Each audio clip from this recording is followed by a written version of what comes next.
Everyone, good morning. সবাই কেমন আছো? আশা করি ভালো আছো, আমিও ভালো আছি। ঠান্ডাটা বেশ অনেকটাই কমে গেছে। আজকে হচ্ছে পৌষ সংক্রান্তি। কালকে কিছুটা বাজার করে এনেছিলাম। আজকে পিঠে এইসব খাওয়ার দিন। তো সুরুচি ততটা পছন্দ করে না, আমি পছন্দ করি। মা আসবে আমার আমার হাতে হাতে করবে। আমি ফার্স্ট টাইম করছি বিয়ের পর। তো এখন যেটা বাকি আছে সেটা হচ্ছে গুড় আর দুধটা, সেটা আনতে যাব। ঘরের কাজটা সেরে ও যখন কাজে বেরোবে ওর সাথে যাবো। চলো। এখন বাজে 10:30। আমার সমস্ত কাজ হয়ে গেছে। যাচ্ছি সুরজিতের সাথে আমার মার্কেটে। ওই বললাম যেটা গুড়টা আর আরেকটা কি কেনার ছিল না, গুড় আর দুধের প্যাকেটটা কিনবো। ও কাজে যাবে। তবে নারকোলটাও আমাকে ফাটিয়ে দেয়নি, যেটা আমার দ্বারা সম্ভব না, কারণ এই টাইলসের মধ্যে ফাটালে একটু ভেঙে যেতে পারে। আর দেখি মা আসবে তখন ফাটিয়ে, ভেবেছিলাম আগে কুড়ে রাখবো। তো ওটা মা আসলেই করতে হবে। আর বড্ড জোর খিদে পেয়েছে আমার। তো আজকে নিরামিষ করেছি, ডাল ভাত। ও নিয়ে যাচ্ছে আর আমরা দুপুরে খাবো। আজকে কিন্তু একদম ঠান্ডা লাগছে না, হয়তো আমি সবে স্নান করেছি বলে হতে পারে, বাট আমার একদম লাগছে না। তাও স্টোলটা নিয়েছি। এখন বাজে 11:25। আর আমি বাজার থেকে চলে এসেছি। এসে আমি আগে সবার ফার্স্ট যেটা করলাম, আমার বড্ড জোরে খিদে পেয়েছিল, সেটা এই যে জল বিস্কুট, যেটা আমার অল টাইম ফেভারেট। বিস্কুটের ডিব্বা খালি হয়ে গেছে, এটাকে ফের রিফিল করতে হবে। আর দুধটা এনেছি, অল্প গুড় নিয়েছি। বেশি করব না, অল্প অল্প করেই করব, কারণ আমার বাড়িতে অত কেউ খাওয়ার নেই। টুকিটাকি যেটা দিতে হয়, যতটা দরকার আর কি। আর এখন দুধটাকে জাল দেবো। আর সুরজিৎ তো নারকেলটা ফাটিয়ে দিয়ে যায়নি, তো আমি নারকেলটাকে কুড়েও রাখতে পারবো না। মা এলে তারপর ওইগুলো হবে। বিকেলে সেরকম রান্না করব না, সুরজিৎ বললো রান্না করার দরকার নেই, এবার দেখা যাক কি হয়। আর এখন ওই দুধটা জাল দেবো। আর মটরশুঁটি আমার ঘরে অনেক দিন থেকে রয়েছে, যেটা আমার ছাড়ানো হয়নি। গতবার মটরশুঁটিগুলো পচে গেছিলো, তো এখন মটরশুঁটিগুলোকে ছাড়িয়ে রাখবো। আর ঘুম পাচ্ছে আমার বড্ড, মানে বাড়িতে থেকে থেকে আমি মানে এটা আমার স্পেশালিটি হয়ে গেছে যে কাজ বাজ সারার পরই খাও চাই না খাও, ঘুমটা আমার বড্ড পায়। তো চলো, দুধটা জাল দিচ্ছে। এখানে আমি একটু চা বানাবো, সকাল থেকে চা খাইনি। এই যে এত কড়াইশুঁটি রয়েছে, এগুলো সব ছাড়াতে হবে। একটু ছাড়িয়ে আপাতত শুরু করেছি।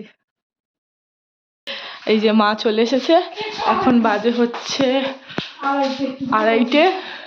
শুয়ে শুয়ে বেশ ভালোই ঠান্ডা লাগছিল। মা এসে এবার লাঞ্চটা সারবো, তারপর প্রিপারেশন। আজকে ঘুম হবে না কিন্তু, কারণ ওইগুলো সারতে হবে।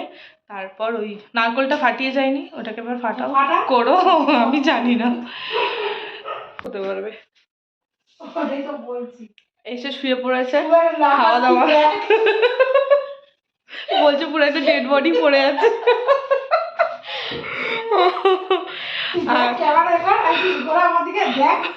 Dead body. যাই হোক, খাওয়া দাওয়া হয়ে গেছে, 3টে বাজে এখন। আর এখন একটু রেস্ট করব। শীতের দুপুর ভাত খেলে যে ঘুম পায়, আর ঘুমিয়ে পড়লে কাজ বাজ আজকে কিছুই হচ্ছে না। তারপরে আমার বর এসে বলবে পিঠে কোথায় কোথায়, পিঠে পেটে না পড়লে পিঠে পড়বে। তো যাই হোক, একটু রেস্ট করি, আবার 4টার সময় উঠে মানে বানাতে বসবো ওইগুলো। এখানে বসেছি চা, দুধটা সবে গরম হচ্ছে। আর এই চা পাতাটা সেদিনকে যেটা সুরজিৎ কিনেছিল, আজকে এটা দিয়ে চা করব। জাস্ট নারকল করা হচ্ছে। আর এখানে চাটা পুরো মানে ঠান্ডা হয়ে গেল, কারণ বিস্কিটটা রিফিল করছিলাম। 4:30 বাজে এইমাত্র বসালাম। 4:30 বাজে এইমাত্র বসালাম, এবার জানি না কখন শেষ হবে। চাটা খাই, তারপরে আস্তে আস্তে করবো।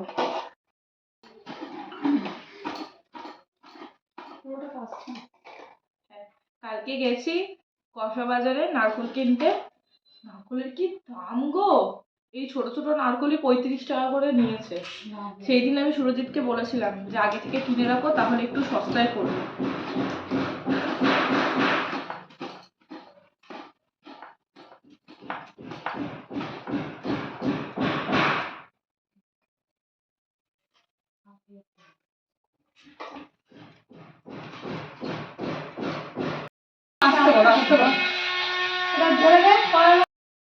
তিন চারটে এলাচ।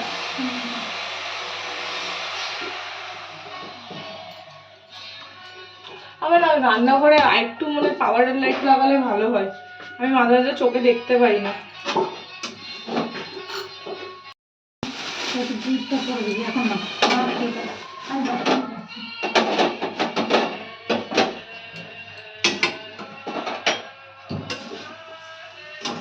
আমি প্রথম বানাচ্ছি পিঠে, মানে আমার বিয়ের প্রথম আর কি। গত বছর তো আমার ঠাকুরদা গত হয়েছিলেন, তো সেই কারণে এগুলো আর করা হয়নি। এগুলোতে আমার অনেক পুরনো স্মৃতি জড়িত। যখন আমার ঠাম্মি বেঁচে ছিল, বাড়িতে একটা উৎসব মতন হতো এইগুলো। মানে আগের দিন রাত থেকে নারকোল পোড়া, মেল্ট করা, এইগুলো কারণ অনেক কোয়ান্টিটিতে হতো। তখন আমার বড় পিসি বেঁচে ছিল, ঠাম্মি বেঁচে ছিল। এখন তো সেরকম কিছু হয় না। আর এবছর মাকে আমি বলেছি যে আমার কাছে চলে আসতে, কারণ আমি কখনো করিনি এইগুলো। তাই আমার শাশুড়ির আসার কথা ছিল, তো কোনো একটা কারণের জন্য উনি আসতে পারেননি, পরের বছর আসবে। আমার এই ছোটোখাটো জিনিসগুলো বড্ড ভালো লাগে। ছোটোবেলায় ঠাম্মির কাছে দেখতাম যে এইগুলো করতো, আর বসে বসে ওই দুধ পুলি এগুলো বানাতাম। ওই সরু সরু হয়, সরু চুগলি যেগুলো, বেশ ভালো লাগতো এগুলো বানাতে। আর কিছু তো পারতাম না। ছোটোবেলায় ওইগুলোই কত মজার লাগতো বসে।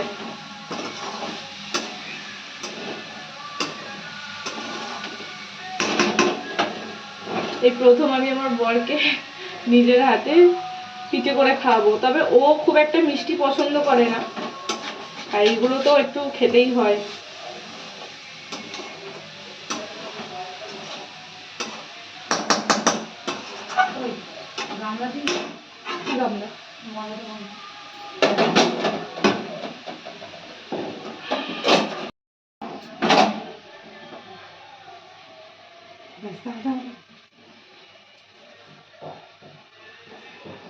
ময়দাটা মাখার জন্য প্রিপারেশন চলছে। এক সাইডটা আমি করছি, এক সাইডটা মা করছে, কারণ আমার পক্ষে দুটো সম্ভব না একসাথে। গ্যাসটা তো চলছে, তুমি জ্বালিয়ে রেখেছি। দেবো অল্প, দেবো অল্প, গ্যাস করবি না, রাখছি।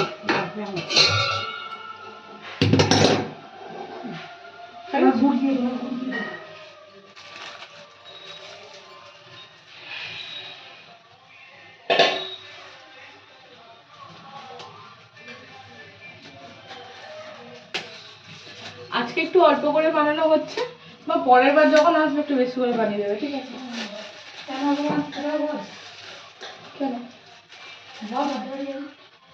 আমি যাবো?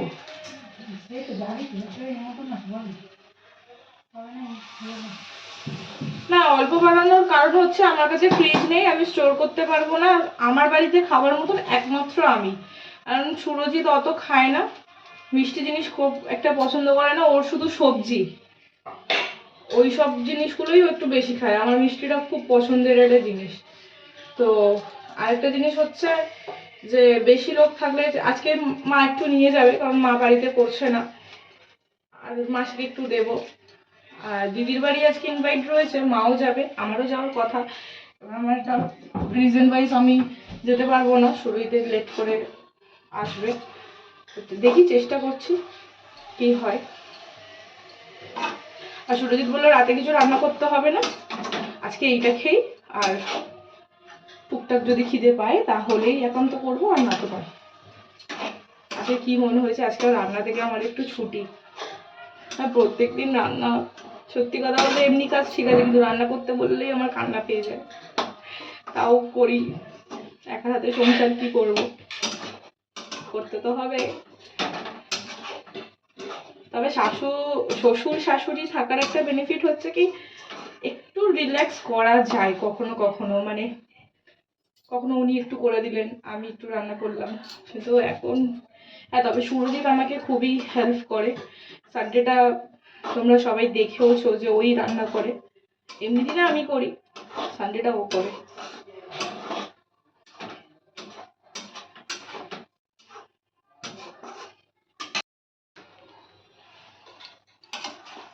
এই যে ভালো করে এখন গুড়টা দিয়ে, চিনিটা দিয়ে একটু নেড়ে চেড়ে কিছুক্ষণ পর গুড়টা দিয়ে একটুখানি। মা এখানে গান শুনছে আর ময়দা মাখতে বসেছে। যে আমরা মায়াপুর গেছিলাম, ওই যে পিঠেটা বানাচ্ছিল ওটাকে কি বলে মা? কি পিঠে? ওই যে মেলাতে যেটা বানাচ্ছিল না এরকম ঢাকা দিয়ে দিয়ে। ঢাকা পিঠে। তুমি পারো বানাতে? না পারি, খোলা যাবে। ওই বাটিগুলো বিক্রি হচ্ছিল।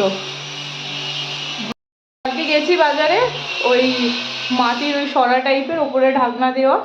আমরা মায়াপুর গেছিলাম, মানে নবদ্বীপ গেছিলাম, ওই যে মেলা হচ্ছিল ওখানে বেশ না একটা ভাপা পিঠে বানাচ্ছিল, মানে চালের গুঁড়ি মাঝখানে নারকোল দিয়ে, বেশ সুন্দর লাগছিল খেতে, কিন্তু আমি তো সেটা জানি না কেমন করে করতে হয়, তাই জন্য কিনিনি। পরে মায়ের কাছ থেকে বা ইউটিউব দেখে একটু শিখবো, শিখে বানাবো।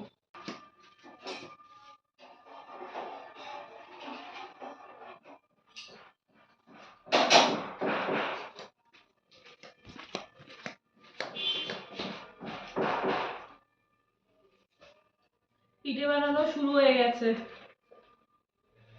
আমি তো আপাতত এখনো হাত দিইনি, আমি ওদিকে দুধটা ফোটাচ্ছিলাম, এদিকে মা করছে।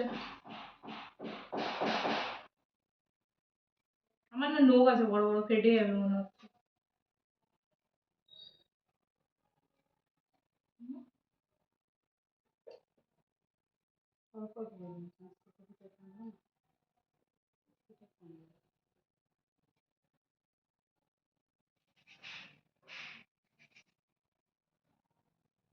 পিঠে বানানো মোড়া রেট থাকে,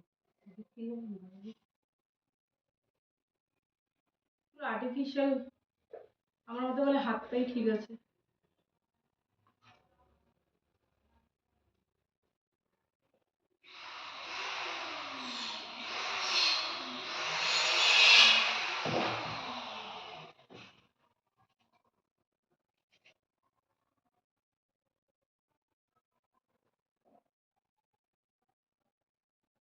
আমার এই খুব ভয়ানক হচ্ছে, আমি পিঠেটা মুড়ছি। এই দেখো,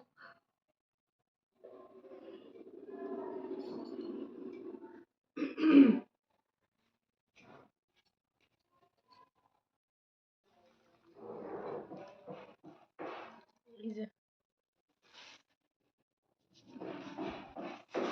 কি কি পিঠে করবে আজকে? দুধ পিঠে আর সিদ্ধ ভাপা পিঠে। দুধ পিঠে, সিদ্ধ পিঠে আর পাটিসাপটা। আচ্ছা তাহলে শুইতে দিন, আমরা খাবো না? না আমার অত সময় নেই, যাবো না, দেরি যাবে না আমার। বাহ, যে আমি দুধটা এখানে বসিয়েছি, চিনি দিয়েছি, আবারও দুধটা গরম হচ্ছে, দিয়ে তারপরে ছাড়বো। পিঠের সব থেকে মেন পার্ট আমার এটা ভালো লাগে, এই যে সরু সরু, একমাত্র এটাই আমি বানাতে পারি। দুধটা অনেকটা হয়ে গেছে। সরু চুগলি, যারা চুগলি করে, মানে এটা দুধের মধ্যে গিয়ে চুগলি করে। হ্যাঁ এটা কিন্তু দুধ পিঠের টেস্টটা বেশি বাড়ায়, তাই না বলো? ভালো লাগে। হ্যাঁ, বেশ মুখে বেশ খেতে ভালো লাগে, পিঠের থেকে বেশি এগুলো ভালো লাগে।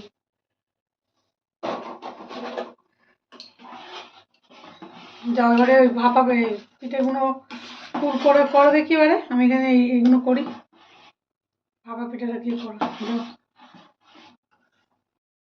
এই যে পাটিসাপটা তৈরি হয়ে গেছে, স্যার এসে গেছেন, স্যার খাবেন এখন, তাই তো?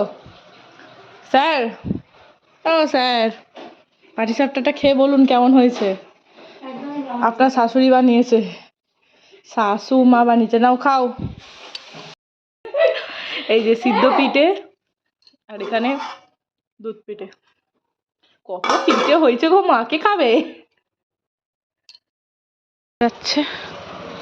দাদা, র্যাপিডো ইনড্রাইভ, হ্যাঁ যাও মা, ওখানে যাও। তো যাচ্ছি বিনীতা।